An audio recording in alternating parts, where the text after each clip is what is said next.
ఉన్నటువంటి పరిస్థితి మనం చూసినాం. మళ్ళీ ఈ రోజు మన జరిగిన మున్సిపల్ కౌన్సిల్లో ఈ యాలాం విషయంలో అది లైవ్, మీరు లైవ్ చూసారు దాన్ని, ఇదేదో బ్యాక్గ్రౌండ్ స్క్రీన్ కాదు, ఇది లైవ్ చూస్తూ మీరు కూడా మౌనంగా ఏం చేసినారు, ఆ మున్సిపాలిటీ వాయిదా చేసినారు, 23 వాయిదా చేసినారు. ఒకసారి ఇవన్నీ ప్రజలు కూడా ఆలోచన చేస్తున్నారు. ఎమ్మెల్యే గారు మంచి వ్యక్తే, బాగా మాట్లాడతాడు, చదువుకున్న వ్యక్తే. మళ్ళీ ఈరోజు మార్పు అని మీకు ఇచ్చిన తర్వాత, మీ చేతిలో ఇచ్చిన తర్వాత మళ్ళీ ఈ మార్పు అనేది మీరు ఎలా చేస్తారో ఈరోజు నిదర్శనం ఇది. ఎందుకంటే గతంలో మేము ఏం చేసినామంటే, ఆ రోజు కరోనా టైంలో మార్కెట్ యార్డ్ని ఒక దగ్గర పబ్లిక్ అయితే కరోనా వస్తుందని చెప్పి మార్కెట్ యార్డ్ని మన market yard agriculture market yard change చేసింది వాస్తవమే. గతంలో ఎలా ఉండింది, పాత బస్ స్టాండ్లో ఇరుకిరుకు సందుల్లో టమాటా కంపలు పెడుతూ, వంకాయల కంపలు పెడుతూ ఒకరు మీద పడుకుంటూ ఏలాలు జరిగేవి. మరి దాంట్లో దృష్టిలో పెట్టుకొని ఎప్పుడైతే వ్యవసాయ మార్కెట్ చేంజ్ చేసినామో దాన్ని అక్కడి నుండి మళ్ళీ పునరావృతం మున్సిపాలిటీకి తేవాలంటే ఇబ్బంది అవుతుంది. ఎందుకంటే మున్సిపాలిటీలో మనకి జాగాలు లేవు, కాబట్టి అక్కడే పెడదామని చెప్పి కౌన్సిల్ తీర్మానం చేస్తూ ఆ రోజు తీర్మానం చేసిన తర్వాత మున్సిపాలిటీకి పరిధిలో ఏమైతే ఉన్నాయో దాన్నే ఎలా పెట్టారు తప్పితే కాయగూరల మార్కెట్ దీంట్లో కలపలే. ఒకసారి ఆలోచన చేయాలి అందరూ. ఎందుకంటే ఈరోజు మన జరిగిన వాళ్ళు ఏమంటున్నారు, కాయగూరల మార్కెట్ వేరే దగ్గర పెట్టాలి అంటే వ్యవసాయ మార్కెట్ ఉంటే తెప్పించి మన మున్సిపాలిటీలో పెట్టాలంటారు. ఫస్ట్ మున్సిపాలిటీ స్థలాలు లేకుండా ఒకసారి ఆలోచన చేయండి. ఈరోజు ప్రతి ఒక్క రైతు, చుట్టుపక్కల రైతులు అయితేనే, పత్తికొండ అయితేనేమే, తర్వాత అటు సిరుగుప రైతులు అయితేనేమే, ఇటు కౌతాం రైతులు, ప్రతి ఒక్కరు ఈరోజు ఆ మార్కెట్ యార్డ్ ఎప్పుడైతే షిఫ్ట్ చేసినామో అందరూ ప్రతి ఒక్కరు ఇదే కావాలి మాకు, రైతులంతా వ్యవసాయ రైతులంతా కూలీలు కూడా మాకు ఇదే బాగుంది, బాగా మంచి కాంపౌండ్ ఉంది, దీనికి ఎక్కడ దొంగతనం జరగడంలే, మాకు ఈ వ్యవసాయ మార్కెట్ అయితే బాగుంటుందని చెప్పి ప్రతి ఒక్క రైతు కూడా కోరుకుంటున్నారు. ఈరోజు ఒకసారి ఆదాయం రావచ్చు మున్సిపాలిటీకి, కానీ మనం ఆదాయం ఎందుకు ఎవరి కోసం చేస్తాం, ప్రజల కోసమే చేసేది. ప్రజలు బాగుంటే ఆదాయం ఆటోమేటిక్ వస్తాయి ఈరోజు. కాబట్టి మేము ఏం చెప్పామంటే రైతులు కూడా విచారించండి. మీరు ఒక ఎమ్మెల్యేగా మీరు కూడా రైతులకు పిలంపేయండి. రైతు సంఘాలు ఉన్నాయి, ఇది ప్రిఫరబుల్ కాదా, మార్కెట్ యార్డ్లో జరిగే పరిస్థితి ఎట్లా ఉంది, ఒకసారి మీరు కూడా ఆలోచన చేయండి. ఇది ఆదోని టౌన్లో ఎక్కడ స్థలాలు లేవు మనకి మార్కెట్ జరపాలంటే. మరి ఏం చేయాలా, గతంలో కూడా ఈ పరిస్థితి ఉందని చెప్పి మనం కూడా మేకల బజార్ అయితేనేమి, తర్వాత ఎద్దుల మార్కెట్ కూడా మనం ఎక్కడ తీసుకుపోయినాం, దాదాపుగా ఎండి రోడ్లో bypass road, Ennore road bypass దాటిన తర్వాత, ఎందుకంటే ఎవరికి ఇబ్బంది పడకూడదు. ఇప్పుడు ట్రాఫిక్ ఇబ్బంది, ప్రతిరోజు ట్రాఫిక్ పెరుగుతుంది. ఇటువంటి పరిస్థితుల్లో మనకు బయట పోతేనే మార్కెట్లో మనకు కూడా ట్రాఫిక్ కూడా ఇబ్బంది లేకుండా ఉంటుంది. ఆ దృష్టిలోనే లాస్ట్ టైం కౌన్సిల్లో మేము తీర్మానం చేసి ఎమ్మెల్యే గారు సాఫ్ట్వేర్ గారు, ఎక్స్ఎమ్మెల్యే సాఫ్ట్వేర్ గారు ఆ రోజు మార్కెట్ షిఫ్ట్ చేయడం జరిగింది. మళ్ళీ ఈరోజు ఎమ్మెల్యే గారు కూడా ఎంత ఆలోచన చేయండి, ఎందుకంటే మీరు కూడా మేధావులే, మంచి పనులు చేస్తున్నారని ప్రతి ఒక్కరు అంటున్నారు. మరి ఇటువంటి పరిస్థితుల్లో ఈ లైవ్ లోనే మీరు ఫెయిల్ అని చెప్పి చెప్తున్నా. ఎందుకంటే మార్కెట్ విషయాల్లో కొద్దిగా ఆచితూచి పోవాలని చెప్పి నేను చెప్తున్నా. ఇప్పుడు 23వ తేదీ ఎవరైతే ఎలా పిలుస్తున్నారో మీరు ప్రతి ఒక్కరిని పార్టిసిపేట్ చేస్తున్నా, మీరు కూడా ఆ రోజు మళ్ళా కూర్చొని ప్రతి ఒక్కరిని ఇది ఇన్వాల్వ్ చేయండి. ఎందుకంటే రెవెన్యూ కావాలంటున్నారు మీరు, 10 మంది వస్తే రెవెన్యూ వస్తుంది. అంతేగాని గతంలో పోయిన మార్కెట్ 71,000 పోయింది, మన 71 లక్షలు పోయింది ఇదే జాన్సన్ మార్కెట్. ఈరోజు ఏం చేశారు, 40 లక్షలుగా పడినారు. ఏదైనా మార్కెట్ పెడితే పైనుండి కిందికి రావాలి ఎప్పుడా కానీ. ఫస్ట్ 71 లక్షలు చెప్పెట్టాలా, తర్వాత రాకపోతే మళ్ళీ వాయిదా వేస్తూ 1 గంట 2 గంటల మళ్ళీ దాన్ని 72, 70 కిందకి 65 అది తీసుకోవాలి. కానీ రావడమే 45 లక్షలు అంటాడు. మళ్ళీ మీరు ఎవరిని ఎక్కడ వస్తుంది మార్కెట్, ఇష్టంలో పాడతారు. ఇప్పుడు లాస్ అయిన తర్వాత పాడే వాళ్ళు ఉంటుంది అంతా. అంతేగాని ఈరోజు ఒక కూటమిగా ఏర్పడి లేదు ఈ మార్కెట్లో రెవెన్యూ తగ్గించుకుంటాం మాకు లాభాలు కావాలని చెప్పి స్వార్థంతో కొంతమంది చేసే పని అని చెప్పి నేను ఎమ్మెల్యే గారికి చెప్తున్నాను. కాబట్టి కొన్ని విషయాలు ఎమ్మెల్యే కూడా దృష్టిలో పెట్టుకొని గతంలో పునరావృతం కాకుండా, అంటే గతంలో ఏమైతే జరిగినాయా అనేది మీరు చెప్తున్నారు కాబట్టి ఆ సిస్టమ్ చెప్పకుండా ఈ కొత్త సిస్టంలో మీరు వచ్చారు కాబట్టి మిమ్మల్ని కూడా మేము ఒకటి అడిగేది, మార్కెట్లో సౌకర్యపడి రెవెన్యూ తెచ్చుకోరండి. రైతులు కూడా దృష్టిలో పెట్టుకొని రైతులకు ప్లేస్లు ఎక్కడైతే ఉన్నాయో చూపించండి, చూపించిన తర్వాత మార్కెట్లో పెడతామంటారు. అది సాధ్యమయ్యే కాదు. ఎందుకంటే ఆల్రెడీ ఈ రోజు 5 నెలలు అయింది, మార్చిలో అయిపోయింది దాని మార్కెట్ యొక్క 1 ఇయర్. ఇప్పుడు మార్చి నుండి ఇప్పుడు జూన్ జూలై దాదాపు 4 నెలలు అయింది. మళ్ళీ ఇప్పుడు మన మున్సిపాలిటీకి ఇన్కమ్ కావాలంటే ఇమ్మీడియట్ గా మీరు మార్కెట్ పెట్టాలా. కాబట్టి గతంలో ఏమైతే ఉందో దాన్నే అనుసరిస్తూ తర్వాత మీరు ప్లేస్లు పుడికిన తర్వాత రైతులకు ఇబ్బంది లేకుండా ఎక్కడైతే మార్కెట్ ఉందో ఆ మార్కెట్ లో పెడితే బాగుంటుందని చెప్పి మా వైఎస్ఆర్ పార్టీ ద్వారా చెప్తున్నాం. ఎందుకంటే ఎమ్మెల్యే గారు కొత్త కాబట్టి మేము మీకు చెప్పవలసిన పరిస్థితి మాకు ఉంది కాబట్టి ఒక అనుభవంతో మేము మీకు చెప్తున్నామని చెప్పి నేను కోరుకుంటున్నాను. ఎందుకంటే రైతులను దృష్టిలో పెట్టుకోండి. ఎందుకంటే మార్కెట్కి వచ్చేది రైతులే, వాళ్ళు తెల్లవారుజామున 3 గంటల 4 గంటలకే వస్తారు. మరి అక్కడైతే మన వ్యవసాయ మార్కెట్ లో అయితే కన్నా సీడ్ ప్లాట్ఫామ్ ఉన్నాయి, గోడౌన్స్ ఉన్నాయి, అన్ని ఉన్నాయి కాబట్టి అదైతేనే అనుకూలం రైతులకి. ఈ రోజు ఇక్కడ కాదండి, ఎమ్నూరు కూడా అంతే. ఎమ్నూరు కూడా ఎక్కడ పెట్టినారు, గతంలో మున్సిపాలిటీలో ఉంటుంది, దాన్ని కూడా ఏం చేసినారు, రైతులు దృష్టిలో పెట్టుకొని వాళ్ళు కూడా మార్కెట్ యార్డ్ లో పెట్టారు. అది కూడా కనుక్కోమని చెప్పాలి ఎమ్మెల్యే గారు. కాబట్టి ఈ రోజు కర్నూలు మార్కెట్ ఎక్కడుంది, అది కూడా వ్యవసాయ మార్కెట్ లోనే. కాబట్టి రెండు దృష్టిలో పెట్టుకొని ఎమ్మెల్యే గారు కూడా ఏదైనా తీర్మానం చేయాలంటే కూడా మా కౌన్సిల్ సభ్యుడు తీర్మానం కంపల్సరీ మా కౌన్సిల్ సహకారం కావాలి. కాబట్టి ఒకసారి మీరు మా కౌన్సిల్ అందరూ కూర్చొని, చైర్మన్ గారు అయితే వైస్ చైర్మన్ గారు అయితే కౌన్సిల్ కూర్చొని ఆ మార్కెట్ ఎలాగైతే పెడితే బాగుంటుందని చెప్పి ఒక నిర్ణయం తీసుకొని మళ్ళీ మార్కెట్లు పిలిస్తే బాగుంటుందని చెప్పి నేను కోరుకుంటున్నాను.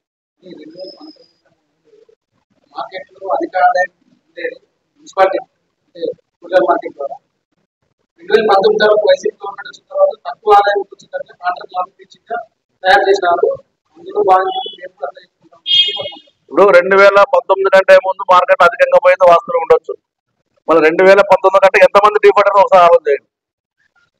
గతంలో 2014, 2019లో మార్కెట్లకు ఎంత పాడి ఎంత కట్టారు ఒకసారి కూడా ఆలోచన చేయాలి. 14 నుండి 19 ఎవరైతే మార్కెట్లో పడారో 100 డిఫాల్టే. 2019 నుండి ఎప్పుడైతే వైఎస్ఆర్ గవర్నమెంట్ వచ్చిన తర్వాత అందరినీ పబ్లిక్ కూడా ఇన్వాల్వ్ చేస్తూ మీరు పాడండి అని చెప్పిన తర్వాత దాదాపుగా అప్పటికి ఇప్పటికి పెద్ద చూసాలే, కానీ కలెక్షన్ కూడా అందరూ అప్డేట్ చేశారు. పెండింగ్ లేదు. ఇప్పుడు రన్నింగ్ ఏమంటే పెండింగ్ ఉండొచ్చు, ఎందుకంటే మార్చికి అయిపోయింది. అది మార్చి అయిన తర్వాత 4 నెలలు నడుస్తుంది. ఇప్పుడు రన్నింగ్ ఏమైనా పెండింగ్ ఉండదు తప్పితే గత 5 ఏళ్లలో 4 ఏళ్లలో కానీ 5 ఏళ్లలో కానీ మా వైఎస్ఆర్ ఎమ్మెల్యే గారి అంటే సాయంశెట్టి గారి యొక్క ఆధ్వర్యంలో, మా కౌన్సిల్ ఆధ్వర్యంలో ఏ పెండింగ్ లేదు. అదే 2014, 19 చూడండి. కాబట్టి మీరు కూడా చేయండి.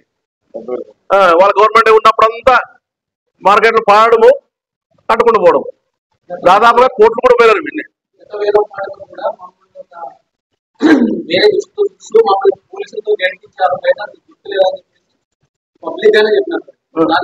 ఒకసారి ఆలోచన చేయాల. గత మార్కెట్ యాలంలో గతంలో పోయిందంత 55 లక్షలు 50 లక్షలు పోయింది. అది కూడా ఏమి వ్యవసాయ మార్కెట్ లో ఇన్స్పెక్ట్ ఇప్పుడు ఎంత పోయింది, 71 లక్షలు పోయింది. మరి 51 లక్షలు 70 లక్షలు పోయిందంటే మేము పోలీసులకు ఇంటికి పెట్టినామా లేకపోతే స్వేచ్ఛగా ఇచ్చామా? దాదాపు 20 లక్షలు ఆదాయం వచ్చింది. ఎక్సెస్ 72 లక్షలు పోయింది. ఇప్పుడు అట్లా కాదు, వాళ్ళు పాల్గొన్నప్పుడు మన మార్కెట్ తక్కువ పోవాలి కదా. మరి 50 లక్షలు ఉంటే 72 లక్షలు పోయా. మేమే కూటమితో అంటే మా సిండికేటే మా వైఎస్ఆర్ పార్టీ వాళ్ళే ఎవరు అనుకోకుండా మేమే పాటించేటట్లుంటే మా కార్యకర్తలను బాగా చేయాలంటే మరి 20 లక్షలు ఎందుకు ఎక్సెస్ పడినారు? ఏదో వాళ్ళు చెప్తా పోలీసులు గెంటిస్తామా, ఏమి చేయలే. అక్కడ పోలీసులు గెంటింలే, ఏం చేయలే. వాళ్ళు రాలేకపోతే మేము చేస్తాం చెప్పు. వాళ్ళు కూడా పార్టిసిపేట్ చేయాలా? మళ్ళీ ఇప్పుడు ఇంతమంది మీరు సోషల్ మీడియాలో గతంలో ఉన్నారు కదా మీరు, మళ్ళీ ఎందుకు రాలే? వాళ్ళు మార్కెట్కి వచ్చారా? వాళ్ళు ఏమన్నా మీరు ఆలోచన చేయండి. వాళ్ళు ఏదో మాట్లాడుతున్నారు, సరే మాట్లాడిన వాళ్ళే కాదు వాళ్ళు.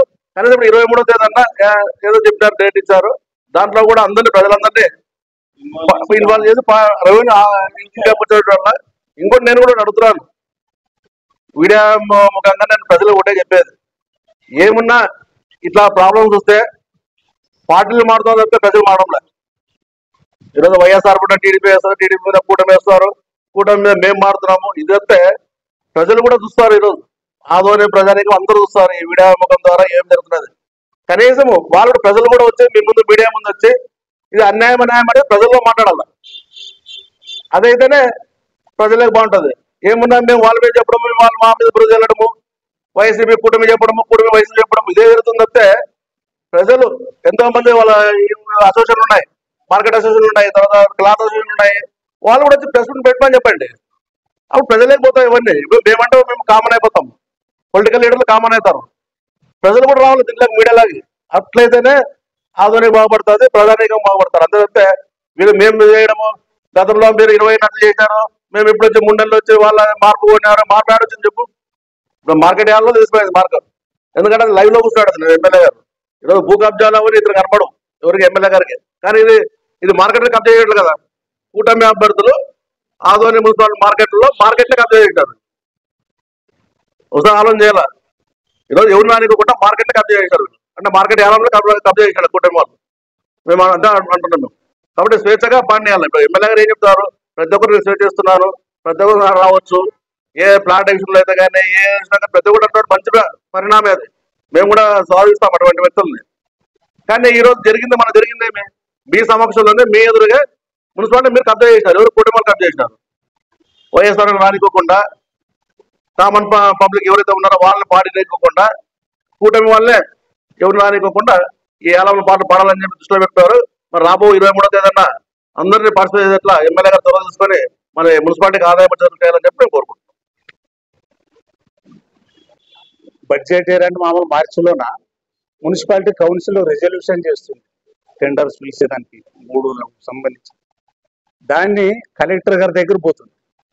కలెక్టర్ గారు గెజెట్ నోటిఫికేషన్ అప్రూవ్ చేస్తాడు. ఆయన ఆ గెజెట్ నోటిఫికేషన్ బేస్ మీదే ఓపెన్ యాక్షన్ అంటారు దీన్ని. పబ్లిక్ బిడ్డర్స్ మామూలు గతంలో నేను కూడా ఇన్ మై ఎక్స్పీరియన్స్, నేను పెద్ద పొలిటికల్ ఫ్యామిలీ అని కాదు నాది, నా ఎక్స్పీరియన్స్లోన ఎలక్టెడ్ బాడీ ఎమ్మెల్యే కానీ చైర్మన్ కానీ ఓపెన్ యాక్షన్లు ఎవరు ఉండరు. Only commissioner and revenue department consult municipality revenue department and open bidders. Total bidders 100 మంది ఉంటారు. ఎవరైతే ఈఎండి కట్టింటారో వాళ్ళు మాత్రమే అక్కడ పార్టిసిపేట్ కావాలి. అవసరమైతే కమిషనర్ గారు ఈ has to take a police protection consult judicial station తీసుకుంటారు. ఇది పద్ధతి. కానీ మా ఇట్లా లోకల్ లెజిస్లేచర్ ఓపెన్ యాక్షన్ లో పాల్గొనడం ఇది మంచి సాంప్రదాయం కాదని నేను రిక్వెస్ట్ చేస్తున్నాను. ఎందుకంటే ఒక పార్టీకి చెందిన ఎమ్మెల్యే ఉంటే మిగతా వాళ్ళంతా హెజిటేట్ అవుతారు. కాబట్టి మున్సిపాలిటీ ఇన్కమ్ కూడా తగ్గే ఛాన్స్ ఉంది.